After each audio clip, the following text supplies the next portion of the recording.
One day the wind was blowing very hard, and at Boris and Barbara's house a window had been left open. When Boris came home from working in the forest, he was surprised to find the house full of leaves. "Barbara, Barbara," shouted Boris, "you forgot to close the window, and now the house is full of leaves." But Barbara wasn't home. Where could she be? Just then, Barbara arrived with a basket full of groceries. "Hello, Boris," she said. "I was in the village shopping for food. But you forgot to close the window. Just look at the house. The wind has blown all of these leaves into our living room. You should have remembered such an important thing." "Oh, I'm sorry, Boris," said Barbara. "I'll sweep all the leaves outside again." "But you shouldn't get too angry, because you also forget things sometimes." "I never forget important things," said Boris. He was still rather annoyed with Barbara. "I'm going to see Miffy," he said. "I remember that I promised to build a shed for her."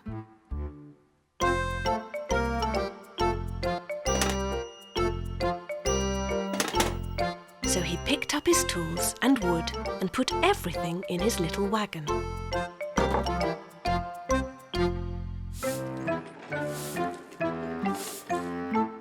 "Look," he said, "I remember to take everything I need so that I can do the job properly."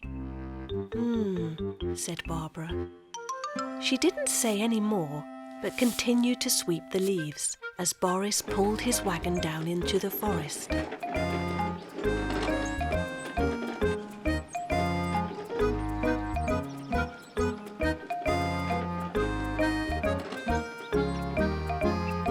When he arrived at Miffy's house, he started to build a little shed, just big enough for Miffy's scooter.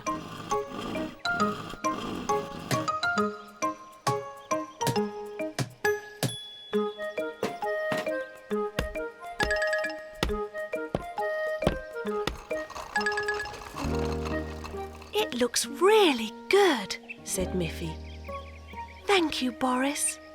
And Boris felt very proud that he had done such a good job. Meanwhile, Barbara had finally finished sweeping all the leaves out of the house, and she was feeling very tired after so much work. She put the broom back in Boris's workshop in its proper place. And what do you think she saw on Boris's workbench? A lock and key! Just then, Miffy shut the door on her new shed, but it bounced back open again. "The door won't stay closed, Boris," said Miffy. "Did you forget to put a lock on it?" "Oh dear," said Boris. At that moment, Barbara appeared in Miffy's garden with something in her hand. It was a door lock. "Did you forget this, Boris?" asked Barbara. "I thought you never forgot anything important." Boris was very embarrassed, but Miffy said, "Oh dear, I forgot something important too. My mother told me I should make you some nice hot cocoa to say thank you for the new shed." And they all began to laugh. One day, Miffy was very excited because after school, her dance group was going to practice their new dance during Auntie Alice's dancing class. When school had finished, all the members of the dance group met up outside. Along came Winnie, who was very good at dancing on one leg. Then Melanie arrived, who was wonderful at spinning around. "But where is Grunty?" asked Miffy. "She's the best at doing the jumps." Just then they saw Grunty coming, but Grunty was limping, not jumping. "Oh dear," said Miffy. "What happened, Grunty?" "Why are you limping?" "It happened at the playground," said Grunty. "I fell off the slide and twisted my ankle. I can hardly walk."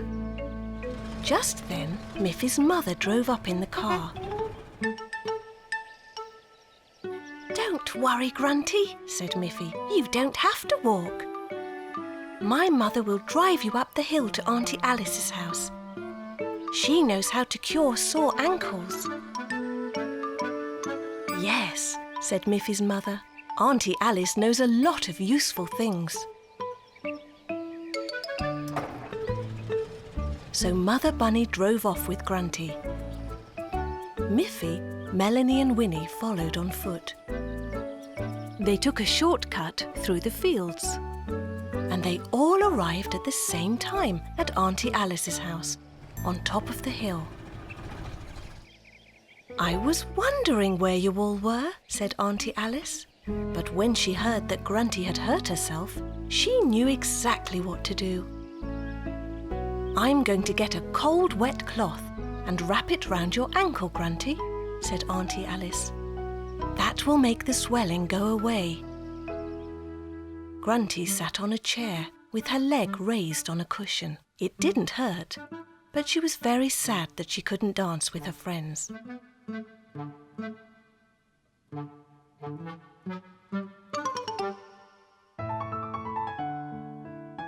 Miffy, Winnie, and Melanie practiced their part of the dance, but they were sad too, because Grunty couldn't join in.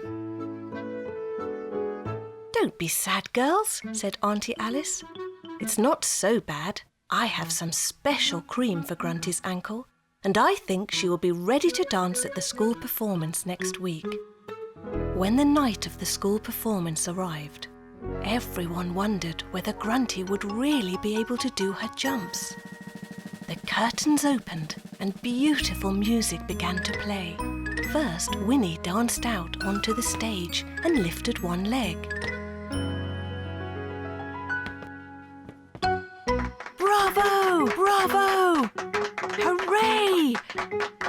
Then Melanie came out with her lovely pirouettes, and Miffy followed with a beautiful dance like a swan.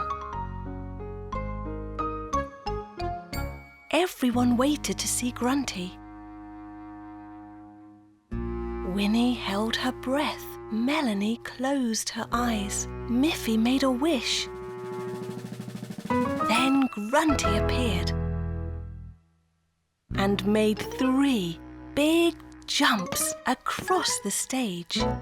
Everyone cheered. "Hooray! Hooray! Hooray!" Grunty said it didn't hurt at all, thanks to Auntie Alice. Mother Bunny had baked some delicious biscuits. Miffy was bringing some to Boris and Barbara Bear. As she walked through the forest, she saw a bird in a tree. At the bottom of the tree, she noticed that there were 1, 2, lots of mushrooms. And look, she thought, there are many white clouds up in the sky. She counted 1, 2, 3. Oh, and there are some beautiful butterflies. 1, 2, 3, 4. What else can I count? Then Miffy remembered that beyond the wooden bench there would be a few trees left before she reached Boris and Barbara's house. There was the bench. So she started counting. 1 tree, 2 trees, 3 trees, 4 trees, 5 trees, and there it was. "Hello, Miffy," said Boris. "It's so nice to see you. But look at the sky. There are some very dark clouds up there, and the wind is getting stronger. I think there is a storm on its way, and I should take you home right away." "But I brought some of my mother's delicious biscuits for you and Barbara," said Miffy. Don't worry, you can visit us again tomorrow. Then we can all have biscuits and tea. So Boris took Miffy home. Soon the wind began to blow harder. Miffy was glad to be safely back at home. All night Miffy heard the wind blowing round the house. The next morning, the wind had died down. But when Miffy looked out of her window, she saw leaves and tree branches scattered on the ground. At tea time, Miffy asked her mother if she could go to visit Boris and Barbara again. "Of course, dear," said Mother Bunny, and off Miffy went. She saw that leaves and tree branches had been blown down by the wind in the forest as well. When she reached the bench, she started to count. 1 tree, 2 trees, 3 trees, 4, but there were no more trees. The last tree had been blown down during the storm. Miffy was shocked. "Boris! Boris!" she shouted. She ran to Boris's house. Boris came running out of the house. "Look what has happened!" But Boris didn't seem surprised by what he saw. "Sometimes trees get blown down when there's a big storm, Miffy," he said. "But come with me." And he took Miffy out to the back of the house. "Look, every year I plant some new trees and let them grow a little. And when they're big enough, I plant them in the forest." "Can I help you plant a new tree beside the others?" asked Miffy. "Of course," said Boris. "We'll do it right away."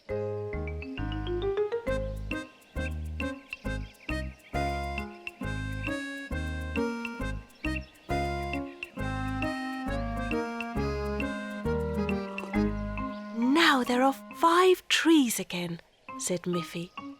And then it was tea time, and they enjoyed the delicious biscuits. One day, Miffy ran home from school, when suddenly Snuffy ran straight past her and reached the front door first.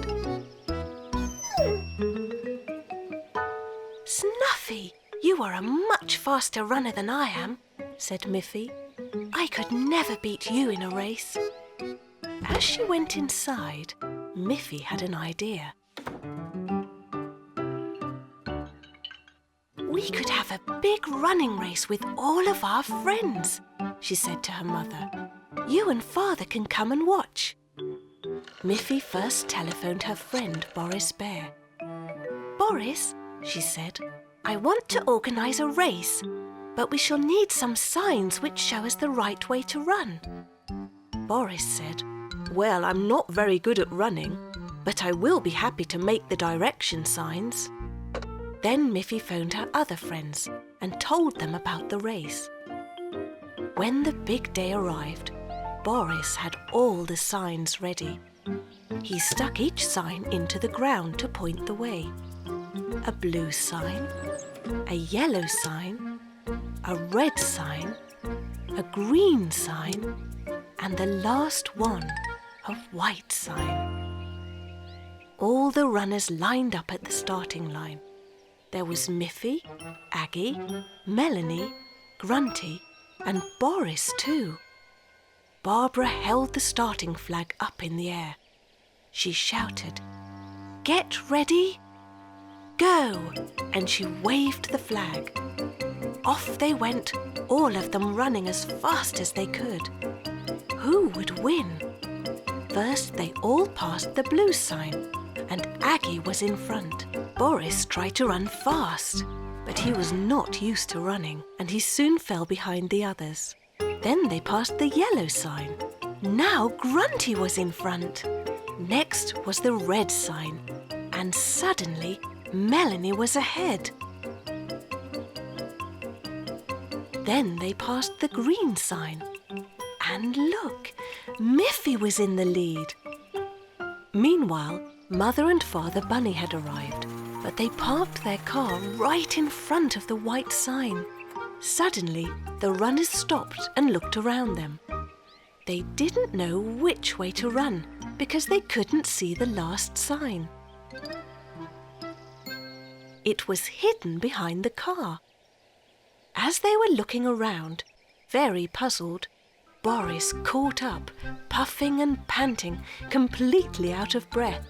But Boris kept on running across the finish line, and Barbara waved the flag. "You're the winner, Boris," she shouted. "I'm so proud of you."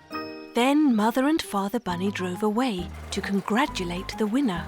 And as they started driving, all the other runners could suddenly see the last white sign, and they began running as fast as they could.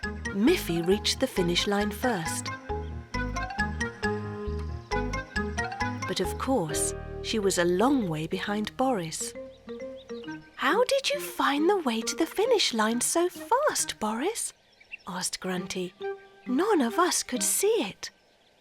"Well, I knew where the sign was because I put it there myself," said Boris.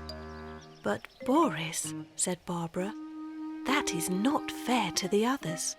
"But I didn't run to win," said Boris. "I'm just happy that I was able to finish the race. Miffy is the real winner." Everyone cheered and laughed because the race had been so much fun. Miffy loved music, and she was learning to play the recorder.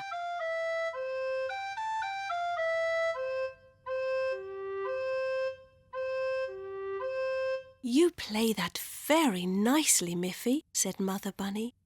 "But that tune needs more players." Miffy said, "Yes, I can invite my friend Aggie. She can play the accordion." "Yes," said Mother Bunny, "and Poppy Pig plays the double bass beautifully.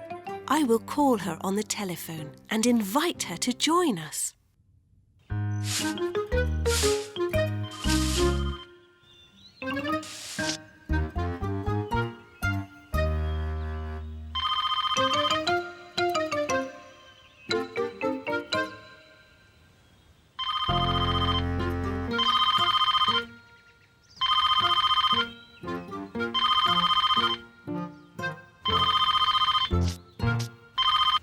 On the telephone, Poppy said, "Of course I'll come. I like to play music. Can I bring my little niece, Grunty? She's staying with me this week. She plays the piano."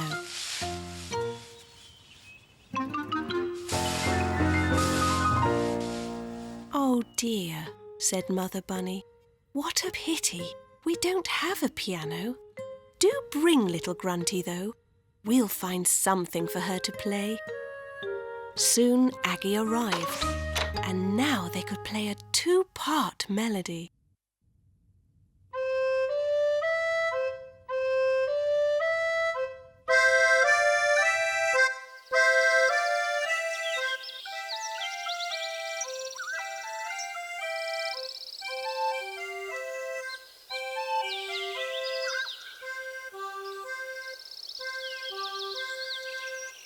It took a long time for Poppy Pig to carry her big double bass up the hill to Miffy's house.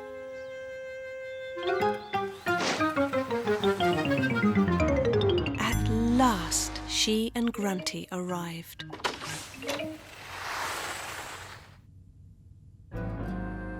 Then Miffy, Aggie and Poppy began to play a three-part melody.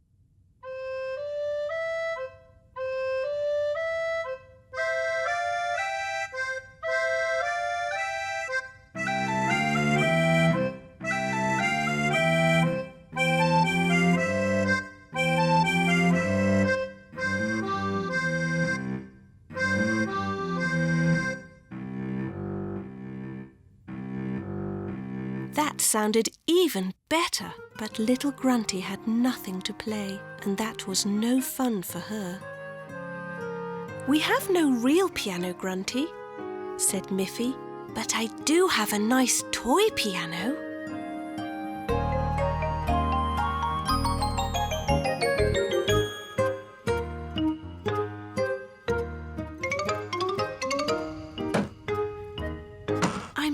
you can make it sound wonderful. Now they could all play together. How wonderful it sounded!